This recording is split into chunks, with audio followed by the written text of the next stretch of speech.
Okay, so we're going to go in 3, 2, 1. Lions Lounge Lockdown, episode 66. It's Teddy Sheringham. Teddy, thank you so much, mate, for joining us. No problem. Looking forward to this chat. Yeah, well, do you know what? We'll get straight into it. A lot of people say that throughout your career, obviously you've had a great career, but you always go back to the best times of your career was at Millwall, you know? Well, without a doubt, you know, I do a few Q&As around the country, around the world these days, and people say to me, like, where was your best time in football? And they automatically assume that I'm going to say Man United or Tottenham, whatever, you know, because it was higher up. But I always revert back to Millwall, coming through the ranks with a load of my mates, apprentices, getting a chance in the first team, getting absolutely caned by the supporters, and then coming through that period and having great success with the club is something to look back on. And we still have a WhatsApp group now of all the ex-players, all that team, you know, so I'm still in touch with the likes of Big Cass anyway, Woody, Alan McCleary, Brian Orme, Darren Morgan, David Thompson, Nicky Coleman, Sean Sparham, you know, the whole list goes on, you know, from those days, George Lawrence, Jimmy Carter. So we had a right close-knit group of players, and it was great times when you look back at, you know, John Docherty, Frank McClintock as well, Roger Cross. It was all a real unity we had at the time. Yeah, brilliant times, mate. I was 87, 88, I was 8, so it's like really the first Millwall team I remember, so I was spoilt, if anything. I thought, oh, this must happen every week, and it hasn't happened since. We've had loads of those boys on. Dave Thompson, what a character he is. He is, Tomo. Yeah, he is. Yeah. He's a live wire. He came on the scene a little bit at the end. He's a little bit younger than us, the majority of us, but he's a good lad. Alan Dowson, who's manager of my son now at Dartford. It's funny how it all turns around. He was a young left back with Tomo as well. So they came down from Newcastle together. So, you know, it's great. You became a pro in 83 to 91, 262 appearances, 111 goals. But you did come through the youth system. How did you come about to get to Millwall in the first place? I was playing for Leytonstone and Ilford. I'd been released by Tottenham at 14 and a half, and I was playing for Leytonstone and Ilford. And we actually played against Millwall in a youth game. We won the game 2-0. I scored both goals, and Roger Cross and Bob Pearson caught me in the tunnel afterwards in the little corridor. I remember it to this day, and said, we really liked how you played today. We'd like to give you a 6-game trial down at Millwall. And I said, wow, okay, yeah, of course I will. Where is it? You know, because you didn't have all. I'm being an East London boy. I didn't know where Millwall was. I thought it was somewhere around Luton-ish for some reason. You know, we didn't have all this access on the internet and knowing what's going on around the world. And they said, oh, we're South London. We start training on Tuesday night, I think it was, and we'll see you there. And I was like, well, how do I get there? I went, well, you get there. We'll give you where you got to get to. I think it was somewhere in Lewisham at the time to go and train. And we said, we'll see you there Tuesday night. So there I was, 3 buses and a couple of trains, and got there for training, and obviously impressed in the couple of games that I had, even though I didn't think I did. And they said, we want to offer you apprenticeship. And I was absolutely delighted to be getting paid to play football for the next couple of years of my life. I bet apprenticeships were different back then when they no Instagram and easy rides. It was all scrubbing the boots and cleaning the kits and stands. Oh, mate, in the old den there, they used to have we used to have tracksuits, and all the first team had tracksuits for the week.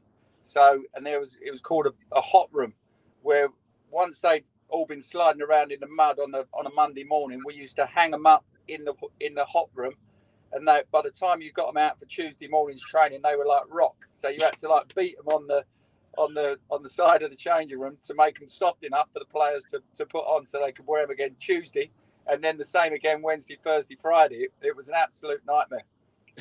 Who were the senior pros at that time that you were sort of looking up to? Oh,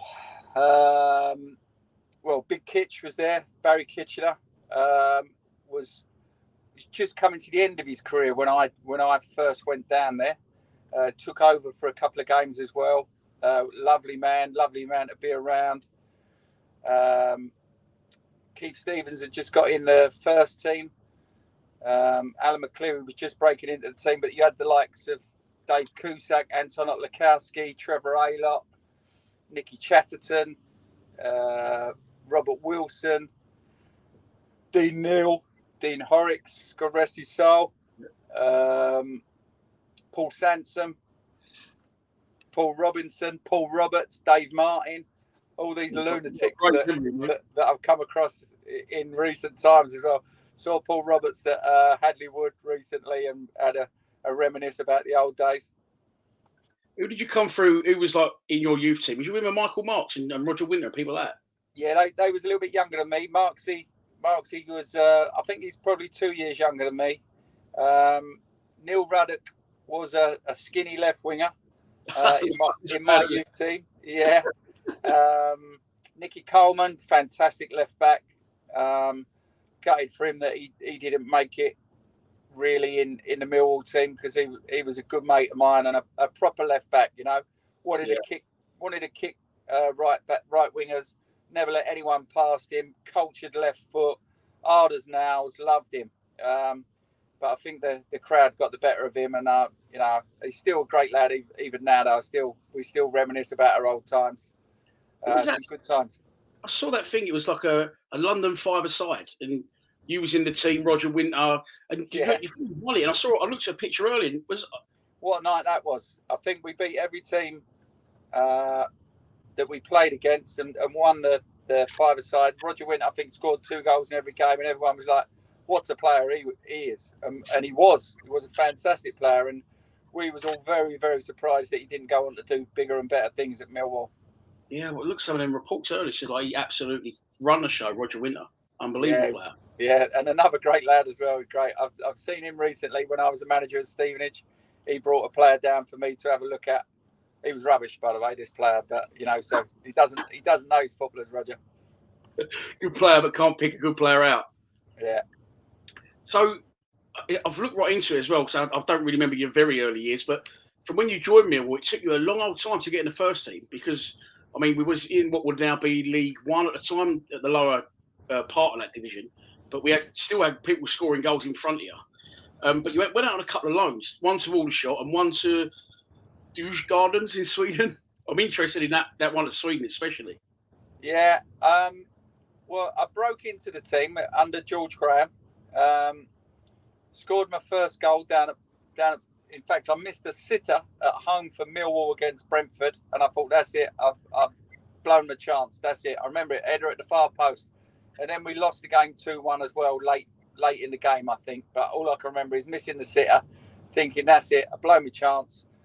Played Bournemouth the next week, and I don't know whether I came on as sub or I started, but I scored my first goal right in front of the Millwall fans down at Dean Court and jumped up on the fence and loved every minute of it. You know, that was proper passion. I thought, I want some more of this. I want to be scoring goals in my lifetime. That's what I want to do. That gave me that shot of adrenaline that just made me think this is what I'm about. Yeah, you went on to score a ridiculous amount of goals, mate, for the club. But before you say broke in, I think it's the 82-83 season. It was, because everyone remembers you for great times at Millwall, but your first year as a pro, I think you made one appearance on the bench, didn't get on, because there's only one sub back then. But we had like 3 managers within that space of time. It was Peter Anderson got sacked, Kitch took over caretaker, then George come in. I think it was 10 points of drift to safety, playing in front of crowds like 3,000, looking like he was going to go out of business. Like, what was that like for you, like an early education into football before you actually fully broke in? You know, I didn't know any different. I didn't know any different what football was all about. So I was in a professional outfit and was loving learning about the game, you know. You talk about George Graham coming in and changing the whole thought process of the players, that it was all about grinding out results, winning results. We had a centre forward in John Fashanu that used to smash centre halves about all over the place, smash fullbacks about. You know, I was a young 16, 17, probably coming 18-year-old then, and thinking, I know what this game's all about. I want to curl it in the top corner, chip the keeper. And George was like, no, this professional football is not all about that. You have to, I don't care what part of your body it comes off, just get the ball in the back of the net and it's only one goal. Whether you curl it in the top corner or whether it comes off your knee and slides in the corner, it's only one goal. So just keep scoring the goals. And he kept on at me. I didn't really get that drift. So I went to Sweden. I was getting paid for win bonuses out there. So that was nice. You know, I won the second division South, I think. No, second division North with Hugh Gordon, top scorer. Came back to Millwall and expected to go straight in the first team because of that. George didn't think I was ready still. And it was a learning process, watching John Fashanu, the way he played the game, and the way, funny, it was my mum that said to me, I was having a whinge up saying I thought I should be in the first team, and you know, Fash is rubbish, can't even trap a dead rat. And my mum said to me, we was in the players' lounge one time, and she went, I was having a whinge up like a spoilt kid, as you do, and she said, you have a look at Fash when he comes off after when he's finished the game. He's sweating, he's dripping. He has put everything into that game. When you come off the pitch, you look like you could go and play another game. And I was like, oh, shut up, Mum, shut up. You know, as a petulant young kid, wasn't it? You know, it kind of dawned on me that, hold on, why would my mum say that to me if she didn't mean it? Yeah. So, you know, what with that, and John Docherty coming in a little while later and telling me the same things that George had told me, the penny dropped, and you know, I got on to becoming a proper professional footballer. Yeah, but I'm not saying you didn't draft, because obviously you went on to brilliant things, but even when you was at United and Spurs, you were just so comfortable on the ball. You used to pull off, find space. You made it look easy at times, you know what I mean? Yeah, I mean, I couldn't run fast, so I had to be clever. You know, everyone was whizzing around me, and it was like I was a case of, right, I'm not going to beat him. I'm not going to get there quicker than him, so I've got to be clever and do it. And with the help of Roger Cross, who was fantastic for me at Millwall, told me about a few different runs, told me how to pull off of people, hold the ball up, and you know, I gradually got into the team, gradually got better, started scoring goals, and then the confidence starts flowing. Yeah, I think I was looking at it. Oh, he's going to kick in a minute. He's going to kick in. Obviously, when you first came through, when you got your chances, you come. I think one season you played 4, scored 2. So when you first come into the club, like you had to wait a long old time. You had obviously Dean New in front of you scoring goals, Kevin Bremner. Then Steve Lovell went from right back to centre forward. He was scoring goals. Then they brought Fash in. Was you not thinking at any point could be time to move on here, or did you ever knock on George Graham's door and have a conversation with him? No, I didn't think there's any time. No, I wasn't that good to move on. It was just a case of, I don't know. I don't think I ever thought that. I was chomping at the bit to get my first team chance, because when you was at a football club at Millwall, then there weren't a lot of players in the club.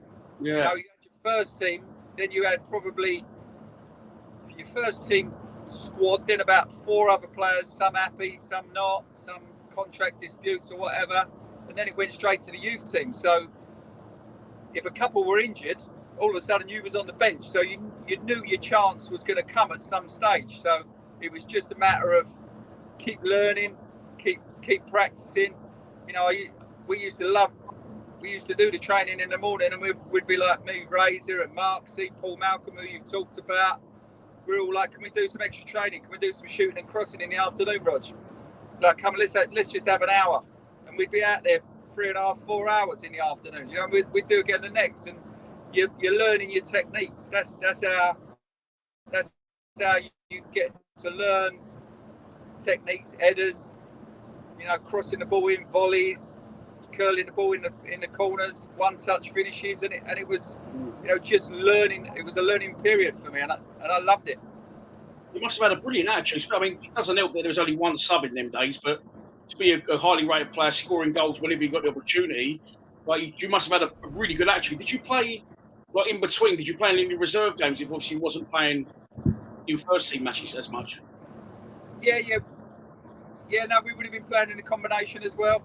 So again, I tell the stories, you know, as a young, skinny 17-year-old, you're playing against Mickey Droy and Doug Rookby in the Chelsea reserves, and they are kicking you all over the place. up in the air, elbows in the back of the head, grabbing you by the scruff of the neck, throwing you to the floor. It was just like, it was a realisation that this professional football ain't all about prettiness. You've got to be able to mix it. You've got to be able to get involved. You've got to be able to put yourself about and handle yourself. So you get a few elbows around your ear hole, around across your eyes, and you think, I ain't letting that happen again. And you learn to jump a little bit earlier. And then all of a sudden you start catching the centre halves rather than them catching you. And you go, yeah, I quite like this game now. Yeah, I think that's a lost thing in football is reserve team games. Like always 21s, 23s. It ain't for me. It's all too nice, isn't it? Yeah, I mean the game's changed, doesn't it? You know, if they could see some videos of some of the tackles, some of the challenges that used to get put about. I mean, I wouldn't change it for the world. You know, I'd obviously love to be playing in today's football. The amount of chances they give you by mucking about at the back with it, you know, and you know you only have to read it a little bit quicker than other people. You're nicking chances and getting goal scoring opportunities that you don't even have to really fight for at the moment. So you only have to look at Brighton, Liverpool the other day. There's, I think, 4 goals all came from mistakes at the back. It's too much at times. I think, honestly, think it's too much. Yeah. George eventually turned it round. He got us safe that year. 84, 85, we're promoted. You only made 1 appearance as a sub that season, but again, Steve Lovell got 27 goals, Dean Neal got 14, and Kevin Bremner got 13. So, and I think then Fash come in as well. How was he for you, George, as a manager? He must have been good at managing you to keep you happy for that amount of time. I was still a young lad, and he kept hammering me about doing the right things, as I say, and it didn't dawn on me until John Docherty came in. He took over. He brought in a few new players. Came in with Big Cass. Came in Kevin O'Callaghan, George Lawrence, and Steve Wood, all at the same time. So the Millwall spent a few quid, and all of a sudden we looked like a good team rather than a young team that was struggling. Yeah, I said earlier on that you was part of that team that, you know, had 2 or 3 managers, nearly went out of business, nearly got relegated. So be on the flip side of that now, you say you're part of the squad for the first taste of promotion, I think, in your second or third season as a pro. Yeah, the club really turned it around quickly. George Graham was obviously a great appointment. Eventually he left. How did that feel for you when George Graham left? Because obviously the only first team manager you'd known to that point. I don't think I minded it so much. I probably thought, good, let's hope that another manager likes me more than that manager and give me more of a chance. But yeah, he was undoubtedly very good for me. I think without George, I don't think I would have learned the game. You know, a lot of managers could have let me just drift by and think that I was having a good game and trying to curl the ball in the top corner, chipping the keeper, and you know, end up as a bit of a wally player rather than like a proper professional, the way I see it. What his replacement, John Docherty, what was your first impressions of Doc, and how was he for you as a manager? Doc loved to chat. He loved getting us all in his office, all the young lads all together, and having a meeting about nothing really, but just chatting. But great camaraderie, great togetherness. All sitting there telling jokes, having a laugh. I think he was getting to know our characters, who was in control of the changing room, who was the ones, the shy ones that didn't put themselves out, who didn't speak. It was all a case of getting to know us, and it certainly worked. We had that atmosphere in that change room. There was a great unity, and as I say, we're all still mates together now. And we look back and reminisce, and it was just, great to be involved in. Can't believe it's 35 years ago now. Yeah. That makes me feel old. I said it before we went on air, mate. You definitely don't look it. So you say Doc comes in 86, 87, and you said, with George Graham goes, I don't mind so much. Maybe this manager will give me a chance. That's exactly what he did. 50 appearances, 16 goals. He was playing up front with Michael Marks that year. He got 11 goals. Great young strike duo. Yeah, I mean, but it was a tough year though. I mean, I was slow, but Marks, he was even slower than me. I hope he was. You know, it was a tough year because I wasn't experienced enough, even though I was 2 years older than Marksy. I had to try and help him along. Was tough going that season, so it was a real tough period. And then the 87-88 season, of course, as you said, league winners, 51 games. A lot of games, that, 24 goals. Tony Cascarino coming at that point. The 87-88 season, league winners, 51 games, 24 goals. Tony Cascarino comes in, gets 23 goals. We've had Cass on the show, and he said, I joined Millwall from Sheringham. I scored loads of goals for the Gills, thinking I'm going to be the main man. He said, I've been put up front with this kid. He said, and he's going to me, oh, you here, do that. He said, he's bossing me around. He said, at first I thought, what's going on here? He said, but I got used to it. I loved it. He said, I love playing up front with Ted. What was he like, Big Cass? Fantastic. A lot of people said we couldn't play well together. Two tall number 9s playing together, but he took a big weight off my shoulders. As I said with Marksy, I was the older statesman, but wasn't anywhere near experienced enough to have that on my shoulders. Cass came in, got against the big centre half, bullied him, and then the little centre half would come up against me, and I'd dictate a lot more over him. So it worked great. Even our family members said that we wouldn't be able to play together, but we wanted to make it work, and we did. You know, we played in a formation and a pattern. The way that the team pattern was great for us. Get the ball up to the centre forward, lay it off, get in the middle, get in the box, and get on the end of the crosses. So, and we was both good at that. Yeah, I watched a couple of goals earlier actually from the season. You got 38. Big kick from Orney downfield. You're up, win the header, play it off, and then straight spin off, get straight in the box. So you was very strong in the air. How tall are you? 6'1"? Just over 6 foot. 6 foot. I was good in the air. Yeah, could head the ball well. You know, I headed it like a pass. You know, I could pick out someone with my head, so I was decent. Yeah. But that year, that was under Bruce Rioch, where I scored the 38 goals, and he was fantastic for me as well. So all these people, all these managers that have been great for me along my growing up period. Getting back to when you partnered Cass, I spoke to Michael Marks over text once, and he was like the youngest ever person to score an action for Millwall. So I said, what happened after Millwall? He said, what could I do? Teddy Sheringham and Tony Cascarino, I had no fucking chance. Yeah, it's a shame with Marksy because he was a very similar player to me. You know, could hold the ball up really well, wins his headers, knew how to score a goal. But I suppose, like you said about me earlier in my career, if you think you're not going to get a chance, what do you do? And maybe he got despondent about that, but he could definitely have had a career at a decent level. You just spoke about Tony Cascarino there. There's so many names I want to ask you about. Let's start with the keeper, Orney. I know Orney. He's a good crack, isn't he? Great goalkeeper as well for how tall he was. Yeah, great lad. All I can remember is he was a little bit heavier than he should have been throughout his Millwall career, and he was forever on the scales. John Docherty always putting him on the scales. How much you had to eat today? No, I ain't had anything, boss. Little liar. He'd had a burger on the way to training. He'll have a burger on the way back from training. He'll have a couple of burgers at night, and then just before he goes to bed, he'll have another burger. But he'll come in and say, "Nah, I didn't eat anything, boss." And he'd come in, you know, 4 pound heavier than he was yesterday. It was a running joke with the players that, you know, he was always on the scales, only the scales. Brian Scales, fantastic keeper though. Very good kicker. He could put the ball where he wanted, so that was invaluable for us as centre forwards. What about Keith Stevens, Rhino? Because I just remember Rhino's always being a veteran, but obviously you would have seen him as a youngster. Was he always angry?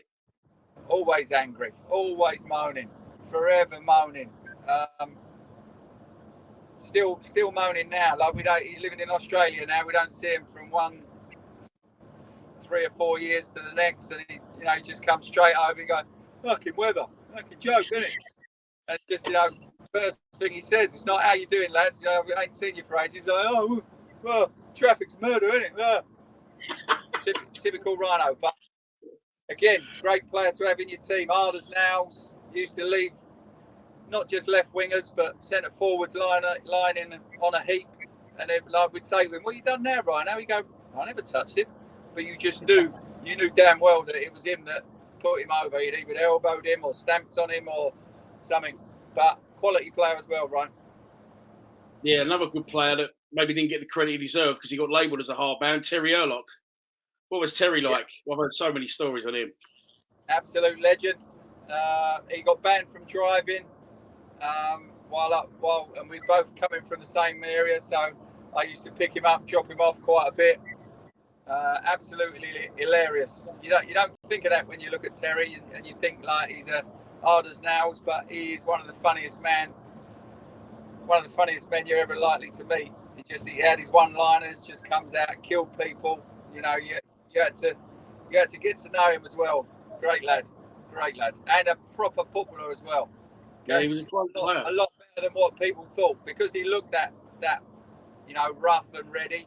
They thought he was just going to be a hard man, but he could play. Little one touches round the corner, go and get it the other side. Yeah, real good for me. So that season for you personally was a really good one. 24 goals, which led to our promotion. I watched this morning the hat trick at West Brom. That's probably first hat trick for the club. Yeah. At home or away? Away. Away. Yeah, I think I scored a couple of hat tricks against West Brom. I like playing against them. Yeah, you did. You scored one. I saw that one at home. You curled one on the left foot in the Cold Blow Lane. That was the next year after, I feel, a couple of years later. Yeah, scored some great goals around that period. Loved scoring goals for Millwall, and obviously playing against West Brom as well. And then just two games I want to pick your brains about. First, Bournemouth away, of course. Yeah, but let's talk about Hull then, yeah. Yeah, Kevin O'Callaghan scoring our only goal, winning 1-0. Fantastic day. You know, absolutely. I don't know how many Millwall fans were up there that day, but they went up there full expectancy for us to win, and hopefulness as well, and just a fantastic day for everyone concerned, really. And as I said, grown men coming in the change room afterwards, getting down the tunnel and crying over us, saying, you know, Millwall in the first division, unbelievable. So, what was the party like as players? Did you go to Barbados on an end of season trip? Was that year? I think we did. We went to. Yeah, I'm not sure whether it was that year or we definitely went to Barbados one year. We went to Australia and Penang one year as well. Yeah, we had some good trips. That again, team bonding for that little group. I'm not sure which was which. They all rolled into one because they were great trips. Fair enough. And then obviously the 88-89 season, there it is, our first and only time in the top flight. Obviously, was in it 2 seasons. You and Cass both scored 15 goals that season. Was there, and at one point we was very briefly top of the division as well, I think, for a couple of days. Was clubs starting to sniff around you then at that point, do you think? There was speculation. There was speculation about a few clubs interested, yeah. And I remember getting dropped for the QPR game. I went to get on the bus, and Doc told me not to get on, that he had the ump with me, and I was like, what's all that about? And he said something about believing all the speculation that's going on. You ain't playing today. And I was like, what? I don't remember the full story, but I was just absolutely astounded that, you know, that wasn't in my mind at all. I was just happy. I was happy scoring goals for Millwall. We were going to places like Anfield and drawing 1-1, going to Old Trafford. I know we got smashed there 5-1, but the atmosphere was unbelievable. And I was just loving playing for Millwall in the top division and enjoying everything. So I was a bit gutted that day. Yeah, maybe I really just probably done it just to try and ground you, even if you had heard some rumours. Not that you was above your station, but we'll just bring him back down a notch, just in case he is thinking that. Do you know what I mean? Yeah, maybe. The 89-90 season. Well, so actually, before I get onto that, what was any standout moments for you in that first year in the Prem? Like I say, going to places like Old Trafford, Anfield, White Hart Lane, Highbury. You just didn't think you'd be doing it for Millwall. Wow. It was, everyone was loving being involved in the top flight, weren't they? When the fixtures first came out, we was actually on. We rather than give us big wages, we was on our wages. Then we had win bonus, crowd bonus, and positional bonus. So we used to look out from the little laundry area and look to see that there was, like, however many crowd we had, it went in little tiers. So the more crowd we had, the next stage we went to before we even thought about our win bonus. So we used to look out the laundry window and see that it was filling up. It was like, it's a full house today, lads. Yes, we're on another 400 quid before we even start. And if we was playing against one of the lower teams, it'd only be half full. Although it was pretty much full in that first season every game, because everybody was loving the fact that we was in the top division. So we was loving the fact that we was getting bonuses coming in left, right, and centre, even though we was still on peanuts compared to everyone else in the league. I've never heard anything like that. A crowd bonus. That is, I'll be dishing out free tickets to people. Yeah, get in the den. Yeah, no, but that was the thing, they had to pay for it. I think the club had a little scam on that against us, because we used to see a full house out there, and they'd say in our wage packet there was only 11,000. It was like 11,000. It was absolutely rammed. Oh, that's absolutely brilliant, mate. So the second season obviously didn't go to plan. We was relegated. You still got 12 goals, and Cass got 11. And then the Doc was sacked. How did that go down for you? Not great. I got injured early on. I got injured with my ankle ligaments, and everyone knows who plays football. If you do your ligaments in anything, it's a bad injury. And even though I was only out for 3 months, I don't think I was right until a few months after that. Anyway, we had a bad time. Doc getting the sack, I think everyone was very, very disappointed after what he'd done for the club. Got us into the top division for the first time in the club's history, and then getting the sack at the first sign of things going wrong. We was all very, very disappointed for Doc, and surprised in the club. It was a big shock to the system. It was my first experience of seeing a manager lose his job. Really, it was tough to take, but life goes on, and you've got to try and turn things around. Cass left the club. Cass went to Aston Villa, and it was a big start of changing things at the football club. Yeah, Cass went to Aston Villa. Terry went to Rangers, but you stayed. Was there must have been interest from other clubs after that? Was it your choice to stay? Did the club ask you to stay? Or? Nothing really came about. Not from my perspective. We were going back down into the now Championship. And it was like, okay, it is what it is. I think there was speculation, but nothing really came about of it. And I was happy. Bruce Rioch came in, and I loved working for Bruce. He was great for me. Everything was geared for get the ball up to Teddy up front, get the ball out wide, get the ball in the middle for Teddy to, and the other striker, whether that be John Goodman or Malcolm Allen. Alex Ray had been brought down from Rangers up in Scotland. He was great at getting forward, scoring his goals as well. And it was a unbelievable period for me. I scored 38 goals that year, and Bruce was forever out on the training ground with me. Steve Harrison was a great coach as well, and we was having good fun again, and the goals were flowing. So I had no reason to want to go anywhere else. Yeah, we played some really good football there. Paul Kerr was another really good player, wasn't he? I liked him. With him, Malcolm Allen, Alex Ray, you up front, Paul Stevenson. We put some good results together and scored loads of goals. Yeah, as you say, Paul Stevenson, Jimmy Carter, the two wingers as well. Great football. Bruce had managed at the top level. Yeah, it was great to be involved in. You mentioned the name there, Steve Harrison. We've had so many funny stories on him. It's unbelievable. But he was supposed to be a really good coach as well, wasn't he? On top of that. Yeah. When he first came in, I thought to myself, he kept mucking about all the time. And I'm thinking, this fella's going to drive me mad. But but he had his mucking about times, and then the next minute he'd be, come on, let's get focused, let's be professional. We've got to get this done now. And he was brilliant. And he used to pull me aside, and he'd be like, right, you know, I was having a good season, got 15 goals. Come on, what's some more? Don't give up there. 16, 17, 20, 22. And it was like, come on, get a couple more goals at the weekend, 24, 26. And it was like, you know, he'd keep on at me. Like Friday mornings, come on, got to get focused. You got 30 now. Let's see how many we can get. And it was brilliant. We'd do shooting and crossing and finishing. And it was, you know, just honing my goal scoring skills. Were great to have him around. And Malcolm Allen, as you say, was there, and Alex Rioch used to have shooting competitions, finishing competitions. They used to have drinking competitions as well, didn't they, Malcolm and Alex? Yeah.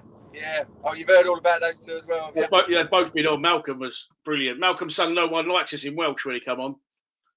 Did he? Two loose cannons of the team, yeah. Yeah, they used to live down this way, down near Gravesend. They used to call them wherever it was, the menaces of that town, whatever it was. I can't remember what the town it was. I went up to watch. I went with Alex Ray. He said to me, "You fancy coming up to the Old Firm final to watch Terry in the cup final, the League Cup final?" And I was like, "Yeah, I'll have some of that. That'd be nice." So yeah, we went up there. We had a night out. We was absolutely smashed. Went to the game the next day, and half of the ground is Celtic and half is Rangers, and he wants to stand right 5 yards away from the fence where the Rangers fans stood, obviously, and 5 yards away from the Celtic fans. And there's bottles flying about and food coming over, and I'm like, Alex, can we go and stand over there so we can watch the game? He's going, no, it's fucking great, it's brilliant. Now you're fucking having a go at the Celtic fans, and I'm like, what am I doing here?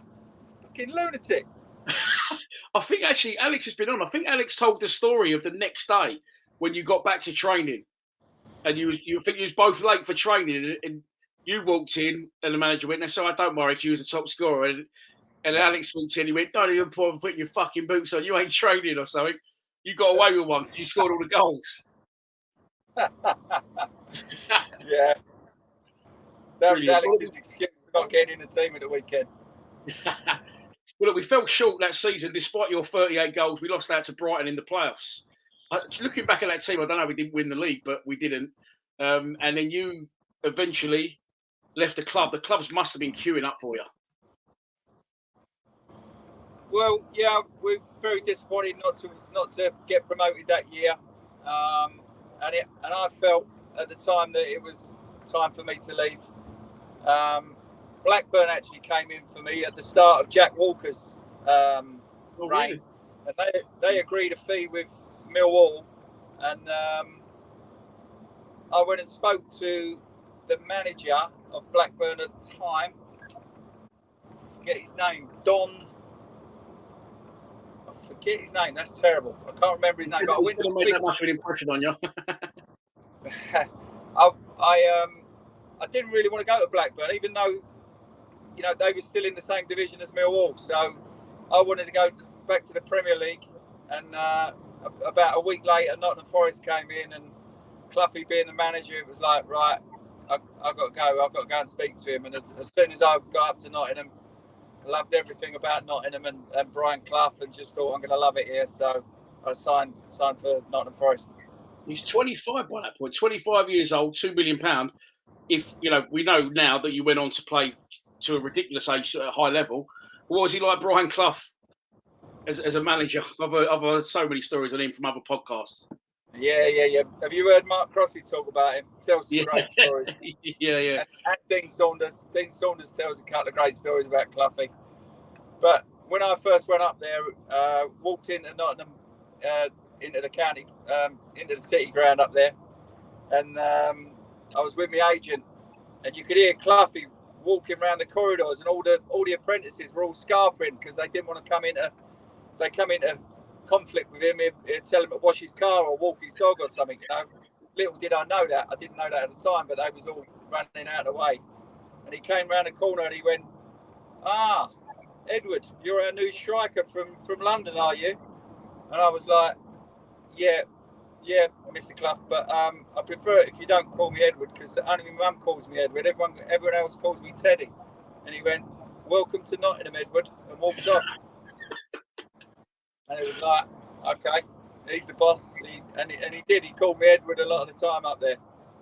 Yeah, I bet you let him do it as well, didn't you? I bet you didn't say, don't call me that again. Yeah, but he was great. I mean, his football was very simplistic. You know, he'd put a ball in the middle of the changing room on a towel, and he'd just say, look, there's only one ball. Go and win it. Once you've got it, look after it. Help your mate. Go on then. Out you go, lads. And I'll be like, what? That's it. That's the whole team talk. But that's it. We're done.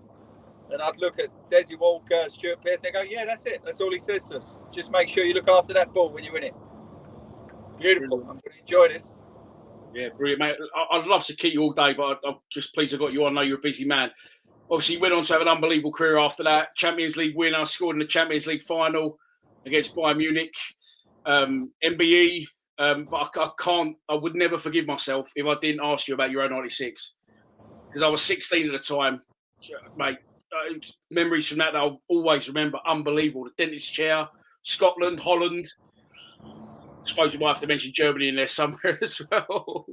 Yeah, absolutely fantastic to be involved in Euro 96. The whole nation got behind us, even though they were all raging with us about the dentist chair, as you mentioned. But I'll go into that very briefly, that we was allowed a night out. And when you let 20-odd young lads out all together to have a quiet couple of drinks, you know it's going to turn a little bit lively. So, and it certainly did. It was a fantastic night. The pictures didn't look great. I understand the next morning, and the manager absolutely castigated us, Terry Venables, in the change room, but went out to the press and said, don't know what all the fuss is about. I'll let them have a drink. You know, it's my fault. If they've gone too far, it's my fault. And that was the beauty of Terry Venables being a fantastic manager, that he took all the heat off of us. He took the blame himself, and that made us want to dig that little bit deeper at times when you're playing for a man like that. He was, fantastic. So being involved in Euro 96, it just, the whole competition got bigger and bigger, escalated from Switzerland to the Scottish game when Gazza scored the wonderful goal. Then beating Holland the way we did, and probably my most memorable game in football, and what a stage to do it for England at home at Wembley against the top nation, winning 4-1, scoring a couple of goals, being named man of the match. It don't get much better than that. And sometimes you look back on football matches and you think, I'd look back on games, and I'm back on a lot of my career and think I played really well today. And then you'd watch it back maybe and see all the mistakes you'd make and think, Jesus, I weren't that good, even though I scored a couple of goals. But when I look back, they showed Euro 96 during COVID because everyone was sitting indoors. Yeah. And I thought, I'm going to watch this. I've had a really good game here. And I watched it and I thought, yes, for once I did have a really good game. So it's a great one to look back on. And just great moments. As you mentioned earlier, coming to Germany and getting knocked out by penalties. That prick Southgate, I don't know what he's up to now, but he cost us dearly, didn't he? Mate, do you know when I said the dentist chair, I weren't going to ask you about the actual dentist chair. I was talking about, but I'm glad I got the story. With Gazza, obviously the recreation, the goal. You was actually, was it you and Steve McManaman and Darren Ando on with his bottles? It was. Jamie Redknapp was there, and Gary Neville, I think, were there as well. But I laid the ball off to Darren Anderton on the halfway line. Anderton put it over to Gazza, and Gazza scored. So by the time Gazza scored, I was still on the halfway line, and I'm not the quickest, as you know. So by the time I got to Gazza, they'd already done a celebration. But because I was in the pictures with Gazza, and we was the ones that got all the stick about it, I said to Gazza, lay down again, and I want to do it. I want my own photo. So we did it again. Oh, mate, that's brilliant. And that Holland game, that was phenomenal. You and Big Al, we absolutely tore him a new one, didn't we? What's he like playing front with Big Al? I can imagine it's a dream. Yeah, he was the best at the time. He was the best striker without a doubt, and we had a lot of strikers in the England squad at the time. Les Ferdinand, Ian Wright was around the city, Robbie Fowler, Mickey Barmby was trying to get in the team as well, and it was just a case of who's going to play alongside him, really. Mate, and you got the nod, mate. Unbelievable. So when I finish the show, I always ask the same questions. And the one I always ask is if you had any funny fan interactions with Millwall fans. There's a story that does the rounds about you. I don't know if it's true. You might be able to enlighten us. So you came back to the Den years later to watch a game. You got out of a taxi and a Millwall fan saw it was you. It's pissing down the road and he went, Ted, don't get out of the car. And he took his coat off and threw it in the puddle for you to walk over. Is that true? No, it was even better than that. It was... I came... The car drove me right up to the New Den entrance, and I went to get out of the car, and there was 4 big brutes of Millwall fans, and one of them realised it was me, and there was a puddle right outside the door, and he laid down in the puddle. Ted, there's no way you can tread on that water going into the Den. I want you to walk over me. And I swear, I think I was with my agent at the time, and I looked at the lad on the floor. I looked at my agent. I looked at his mates, and I went, "Mate, I can't do that. Get out!" And his mate looked at me and he went, "You better walk over him. You better walk over him quickly because he's laying on the floor waiting for you to do that." And I'm like, "I can't do that." And he went, "Mate, fucking walk over him." And he looked up at me and went, "You fucking better walk over me." And I was like, "All right." So I stepped on his chest to get over him and walked in.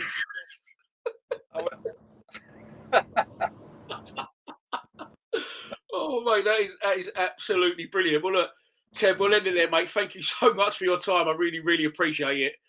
And thanks for all the goals at Millwall, mate. Thanks for joining us. Cheers, mate. Cheers, Dan. Good luck.